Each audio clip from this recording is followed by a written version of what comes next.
അടിയന്തര സാഹചര്യങ്ങളെ നേരിടാൻ ശരീരത്തെ സജ്ജമാക്കുന്ന ഹോർമോൺ. അടിയന്തര സാഹചര്യങ്ങളെ നേരിടാൻ ശരീരത്തെ സജ്ജമാക്കുന്ന ഹോർമോൺ. ഉത്തരം അഡ്രിനാലിൻ. അടുത്ത ചോദ്യം, മോൾ ദിനമായി ആചരിക്കുന്ന ദിവസം. എങ്ങനെയാണ് മോൾ ദിനമായി ആചരിക്കുന്ന ദിവസം? ഉത്തരം ഒക്ടോബർ 23 എന്നാണ്. ഒക്ടോബർ 23. അടുത്ത ചോദ്യം, ഡെങ്കിപ്പനി പരത്തുന്ന കൊതുക്. ഡെങ്കിപ്പനി പരത്തുന്ന കൊതുക്. ഉത്തരം ഈഡിസ് ഈജിപ്റ്റി. നമുക്ക് എല്ലാവർക്കും അറിയാവുന്നതാണല്ലോ. അടുത്ത ചോദ്യം, കാനിസ് ഫെമിലിയാരിസ് ഏത് ജീവിയുടെ ശാസ്ത്രനാമമാണ്? കാനിസ് ഫെമിലിയാരിസ് ഏത് ജീവിയുടെ ശാസ്ത്രനാമമാണ്? ഉത്തരം നായ. ഉത്തരം ഏതാണ്? നായ. അടുത്ത ചോദ്യം, ഇന്ത്യൻ ആസൂത്രണ കമ്മീഷന്റെ ആദ്യത്തെ ഉപാധ്യക്ഷൻ. ഇന്ത്യൻ ആസൂത്രണ കമ്മീഷന്റെ ആദ്യത്തെ ഉപാധ്യക്ഷൻ. ഉത്തരം ഗുൽസാരി ലാൽ നന്ദ. ആരാണ്? ഗുൽസാരി ലാൽ നന്ദ.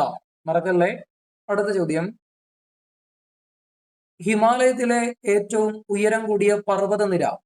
ഹിമാലയത്തിലെ ഏറ്റവും ഉയരം കൂടിയ പർവ്വതനിര. ഉത്തരം ഹിമാദ്രി. ഏതാണ്? ഹിമാദ്രി. അടുത്ത ചോദ്യം, ഒന്നാം ഭൗമ ഉച്ചകോടി നടന്ന സ്ഥലം. ഒന്നാം ഭൗമ ഉച്ചകോടി നടന്ന സ്ഥലം. ഉത്തരം റിയോ ഡി ജനീറോ. ഏതാണ്? Rio de Janeiro. അടുത്ത ചോദ്യം, റിസർവ് ബാങ്കിന്റെ ആദ്യത്തെ ഇന്ത്യക്കാരനായ ഗവർണർ. റിസർവ് ബാങ്കിന്റെ ആദ്യത്തെ ഇന്ത്യക്കാരനായ ഗവർണർ. ഉത്തരം സി ഡി ദേശ്മുഖ്. ആരാണ്? C D Deshmukh. അടുത്ത ചോദ്യം, മലബാറിലെ വിദ്യാഭ്യാസ വ്യാവസായിക പുരോഗതിക്ക് നേതൃത്വം കൊടുത്ത മിഷണറി സംഘടന. മലബാറിലെ വിദ്യാഭ്യാസ വ്യാവസായിക പുരോഗതിക്ക് നേതൃത്വം കൊടുത്ത മിഷണറി സംഘടന. ഉത്തരം BEM. ഏതാണ്? BEM. അടുത്ത ചോദ്യം, ഇന്ത്യൻ നാഷണൽ കോൺഗ്രസിന്റെ അധ്യക്ഷനായ ആദ്യ മലയാളി. ഇന്ത്യൻ നാഷണൽ കോൺഗ്രസിന്റെ അധ്യക്ഷനായ ആദ്യ മലയാളി. ഉത്തരം സി ശങ്കരൻ നായർ. ആരാണ്? സി ശങ്കരൻ നായർ. അടുത്ത ചോദ്യം, പ്രപഞ്ചത്തിന്റെ കൊളംബസ് എന്നറിയപ്പെടുന്ന ബഹിരാകാശ സഞ്ചാരി ആര്? പ്രപഞ്ചത്തിന്റെ കൊളംബസ് എന്നറിയപ്പെടുന്ന ബഹിരാകാശ സഞ്ചാരി ആര്? ഉത്തരം യൂറി ഗഗാറിൻ. ആരാണ്? Yuri Gagarin. ചോദ്യം മറക്കല്ലും. എങ്ങനെയാണ് പ്രപഞ്ചത്തിന്റെ കൊളംബസ്? അടുത്ത ചോദ്യം, 1936 നവംബർ 12 ചരിത്ര പ്രസിദ്ധമായ ക്ഷേത്രപ്രവേശന വിളംബരം പുറപ്പെടുവിച്ച ഭരണാധികാരി. 1936 നവംബർ 12 ചരിത്ര പ്രസിദ്ധമായ ക്ഷേത്രപ്രവേശന വിളംബരം പുറപ്പെടുവിച്ച ഭരണാധികാരി. ഉത്തരം ശ്രീ ചിത്തിര തിരുനാൾ. ആരാണ്? ശ്രീ ചിത്തിര തിരുനാൾ. അടുത്ത ചോദ്യം, ഇന്ത്യയുടെ ആദ്യ തദ്ദേശീയ റഡാർ ഇമേജിംഗ് ഉപഗ്രഹം ഏത്? ഇന്ത്യയുടെ ആദ്യ തദ്ദേശീയ റഡാർ ഇമേജിംഗ് ഉപഗ്രഹം ഏത്? ഉത്തരം റിസാറ്റ് 1. ഏതാണ്? റിസാറ്റ് 1.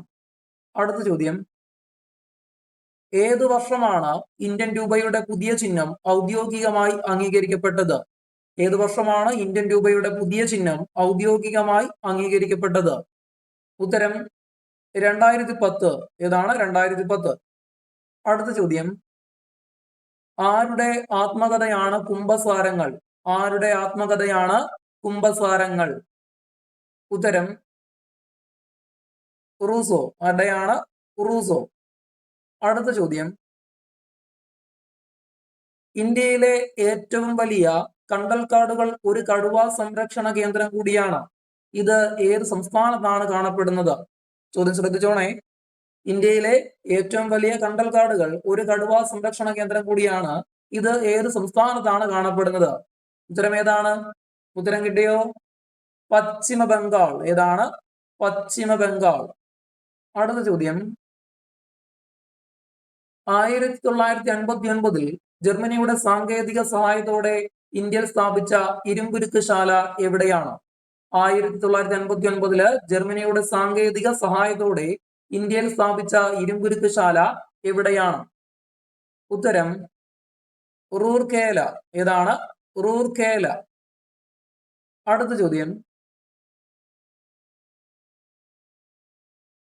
കേരളത്തിൽ പെരുമ്പടപ്പ് സ്വരൂപം സ്ഥിതി ചെയ്യുന്നത്? ചോദ്യം എന്തുവാ? കേരളത്തില് പെരുമ്പടപ്പ് സ്വരൂപം അല്ലെ സ്ഥിതി ചെയ്യുന്നത്? അപ്പൊ ഇതിൽ ഏതാണ് ഉത്തരമായിട്ട് വരുന്നത്?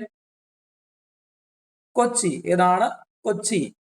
അടുത്ത ചോദ്യം, 1930 ഉപ്പ് സത്യാഗ്രഹത്തിന് പ്രധാന വേദിയായ കേരളത്തിലെ സ്ഥലം?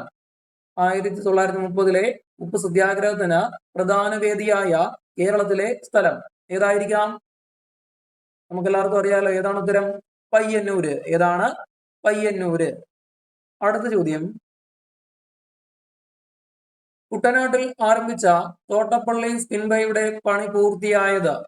കുട്ടനാട്ടിൽ ആരംഭിച്ച തോട്ടപ്പള്ളി സ്പിൻവേയുടെ പണി പൂർത്തിയായത് അപ്പൊ ഏത് വർഷമായിരിക്കും? ഉത്തരം 1955. ഏത് വർഷമാണ്? 1955. അടുത്ത ചോദ്യം, ഹോർത്തൂസ് മലബാറിക്കസ് എന്ന ഗ്രന്ഥം ആദ്യമായി തയ്യാറാക്കിയത് ഏത് ഭാഷയിലാണ്?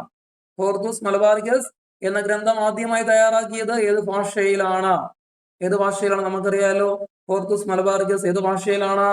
ലാറ്റിൻ. ഏത് ഭാഷയിലാണ്? ലാറ്റിൻ. അടുത്ത ചോദ്യം ശ്രദ്ധിച്ചോണേ. വിവരാവകാശ നിയമപ്രകാരം ഒരു വ്യക്തിയുടെ ജീവനെ സംബന്ധിച്ച കാര്യമാണെങ്കിൽ എത്ര മണിക്കൂറിനുള്ളിൽ വിവരണം ലഭ്യമാകണം? വിവരാവകാശ നിയമപ്രകാരം ഒരു വ്യക്തിയുടെ ജീവനെ സംബന്ധിച്ച കാര്യമാണെങ്കിൽ എത്ര മണിക്കൂറിനുള്ളിൽ വിവരണം ലഭ്യമാകണം? ഉത്തരം എത്ര മണിക്കൂറായിരിക്കും? ഉത്തരം 48 മണിക്കൂർ. എത്രയാണ്? 48 മണിക്കൂർ. അടുത്ത ചോദ്യം, സ്വരാജ് കോൺഗ്രസിന്റെ അന്തിമ ലക്ഷ്യമാണെന്ന് പ്രഖ്യാപിച്ച സമ്മേളനം നടന്നത് എവിടെ വെച്ചാണ്? സ്വരാജ് കോൺഗ്രസിന്റെ അന്തിമ ലക്ഷ്യമാണെന്ന് പ്രഖ്യാപിച്ച സമ്മേളനം നടന്നത് എവിടെ വെച്ചാണ്? ഉത്തരം ലാഹോർ. അല്ലെ? ഏതാണ്? ലാഹോർ സമ്മേളനം. അടുത്ത ചോദ്യം, ഏത് രാജ്യത്തിന്റെ മധ്യസ്ഥതയിലാണ് താഷ്കന്റ് കരാറിൽ ഇന്ത്യയും പാകിസ്ഥാനും ഒപ്പുവെച്ചത്? ഏത് രാജ്യത്തിന്റെ മധ്യസ്ഥതയിലാണ് താഷ്കന്റ് കരാറിൽ ഇന്ത്യയും പാകിസ്ഥാനും ഒപ്പുവെച്ചത്?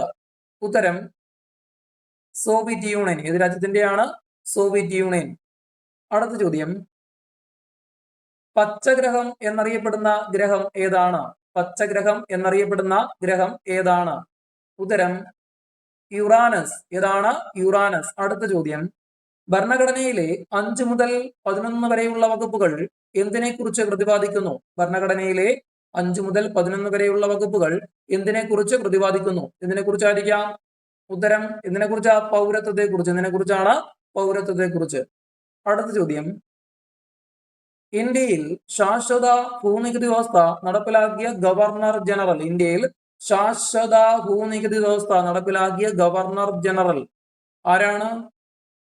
കോൺവാലിസ് പ്രഭു. ആരാണ്? കോൺവാലിസ് പ്രഭു. അടുത്ത ചോദ്യം, ഇന്ത്യൻ ഭരണഘടന ഭേദഗതി ചെയ്യാനുള്ള അധികാരം ആർക്കാണ്?